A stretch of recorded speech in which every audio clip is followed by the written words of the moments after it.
কেউ যদি তোমার জন্য প্রতিদিন সময় বের করে, তোমার খবর রাখে, তোমার ছোট্ট হাসির জন্য নিজের শত ব্যস্ততা ভুলে যায়, তাহলে সেটাকে কখনোই তুচ্ছ ভেবো না। ভালোবাসা যখন সহজলভ্য হয়ে যায় তখনই মানুষ ভুল করে, ভাবে এই যত্ন, এই মনোযোগ চিরস্থায়ী। কিন্তু চিরস্থায়ী কোনো কিছুই চিরকাল থাকে না।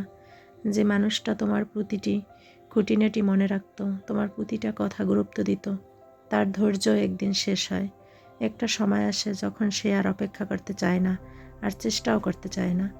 যে কণ্ঠ প্রতিদিন তোমার নামে ডাকত, সেটাই যখন নীরব হয়ে যাবে, তখন বুঝবে ভালোবাসা ছিল, কিন্তু তুমি তার যোগ্যতা দেখাতে পারোনি। একদিন হুট করে দেখবে সেই মানুষটা আর তোমার জন্য নেই, তার যত্ন এখন অন্য কারো জন্য বরাদ্দ। আর তুমি কেবল স্মৃতির ভিড়ে দাঁড়িয়ে বোঝার চেষ্টা করবে কোথায় ভুল ছিল তোমার। কিন্তু তখন আর কিছুই করার থাকবে না, কিছুই বদলাবে না, কারণ ভালোবাসা অবহেলা সহ্য করতে পারে না।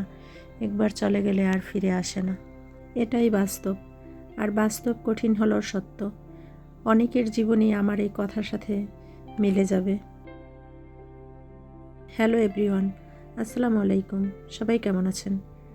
নিশ্চয়ই ভালো আছেন, আল্লাহর অশেষ রহমতে।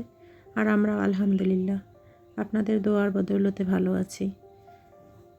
আজ আমি আপনাদের সামনে আরও নতুন একটা ভিডিও নিয়ে এসেছি। জানি না আমার ভিডিওটি আপনাদের কার কাছে কেমন লাগবে। ভিডিওর শুরুতেই আমি আপনাদের সাথে শেয়ার করছি আমার রমজান উপলক্ষে কিছু বাজার করেছি, সেইগুলো আর কি বাসার জন্য নিত্য প্রয়োজনীয় জিনিস যেগুলো লাগে সব সময়। রমজান তো আছেই, এটা তো উপলক্ষ মাত্র, তারপরও সব কিছুই কেনাকাটা করতে হয়, সব সময়ই লাগে। এই জন্য আর কি কিছু কেনাকাটা করলাম, তা আবার আপনাদের সাথে শেয়ার করলাম। যেহেতু আমার এটা ব্লগ ভিডিও, সব কিছুই আপনাদের সাথে শেয়ার করা যায়, কিন্তু তারপরও তো করা হয় না। যেমন দেখা যাচ্ছে যে বাসার কাজকর্ম সারাদিনই তো করি, ব্যস্ত থাকি, সেগুলো ভিডিওতে ক্যাপচার করা হয় না। একা একা সব কাজ করতে হয়।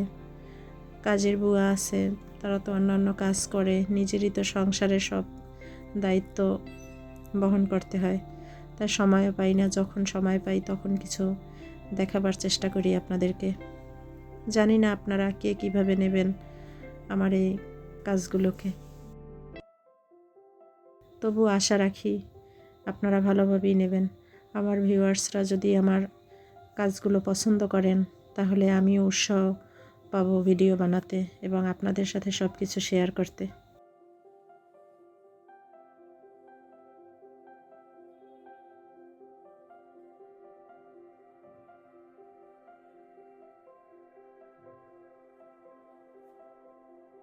অনেক কিছুই আর কি বাজার করেছি। আটা, ময়দা, দুধ, চিনি, তারপরে নুডলস, পাস্তা, ডাল। অনেক দিন ধরে আমার শরীরটাও ভালো না।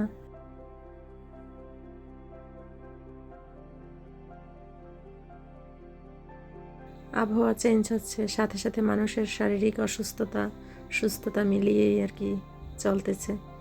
আমারও শরীরের অবস্থা বেশি একটা ভালো না, হাঁটুতে ব্যথা। তারপরও সারাদিন ব্যস্ত কাজকর্ম নিয়ে, ছেলেকে মাদ্রাসায় নিয়ে যাওয়া আনা, আর কি দৈনিক 4 বার যাওয়া আসা করতে হয়। এই বিভিন্ন কাজে আর কি ব্যস্ত, ভিডিও ঠিকমতো ছাড়া হয় না। তারপরও চেষ্টা করব ভিডিও ছাড়ার। যদি আমার ভিডিও আপনাদের ভালো লাগে অবশ্যই কমেন্ট করবেন, কমেন্টে জানাবেন আমার ভিডিও কেমন লাগে আপনাদের। আমি বাজারগুলো সব গুছিয়ে রাখতেছি বক্সে করে। এখন আর কি যেগুলো আছে ওইগুলো শেষ হবে, তারপরে আবার এগুলো আর কি রিফিল করে নেব।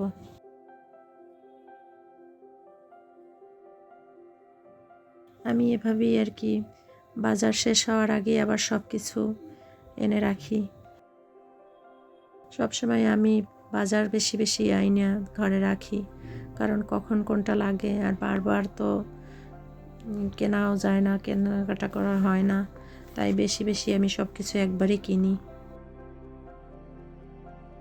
সব কিছু আমি এভাবে বক্সে করে ভরে রেখে দিচ্ছি, তারপর যখন যেটা লাগবে সেটা আমি বের করে তারপরে ব্যবহার করব। এদিকে আমি দুপুরে রান্নার আয়োজন করে ফেলেছি। আজকে পোলাও আর রোস্ট রান্না করব। ছেলে আবার রোস্ট পোলাও পছন্দ করে, যার জন্য আজ রোস্ট পোলাও রান্না করতেছি। তারপরে আবার মেহমান আসার কথা আছে, আমার বোন আসবে, ভাগ্নে আসবে, তারপর ননদের ছেলে আসবে। ওর আবার চাকরি ইন্টারভিউ দিয়েছিল, সেই চাকরিটা হয়ে গেছে ব্যাংকে আর কি, ডাচ বাংলা ব্যাংকে। সেজন্য আর কি অ্যাপয়েন্টমেন্ট কার্ড নিতে আসবে ঢাকাতে। পোলাও রোস্ট রান্না করতেছি, রোস্টের মশলা কষিয়ে নিয়েছি, এখন পোলাওটা চুলায় বসিয়ে দিয়েছি। আজ আমি গাজর দিয়ে পোলাও রান্না করব।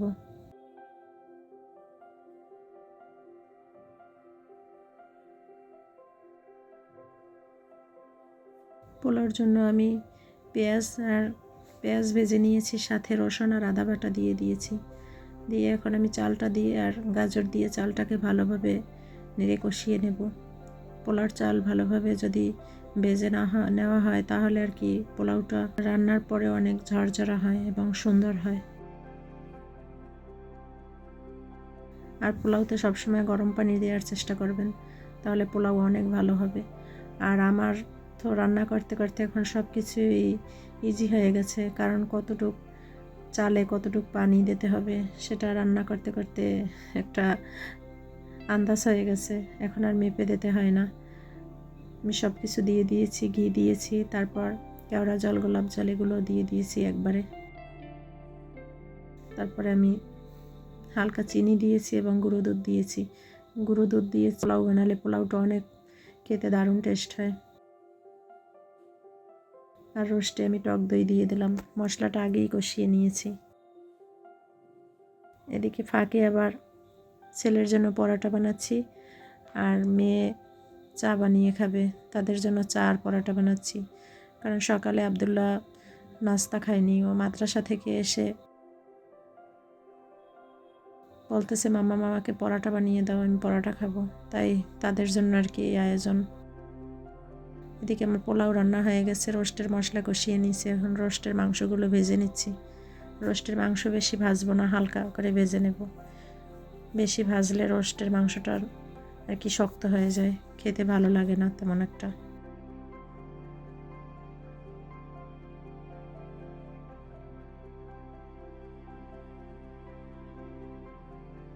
যদি আমার ভিডিও ভালো লাগে তাহলে অবশ্যই একটি লাইক দেবেন এবং সাবস্ক্রাইব করতে ভুলবেন না। আমার চ্যানেলটি সাবস্ক্রাইব করে আমার চ্যানেলের পাশে থাকবেন এবং আমার ভিডিওগুলো আপনারা দেখবেন, তাহলে আমার ভিডিও বানানোর উৎসাহ বাড়বে।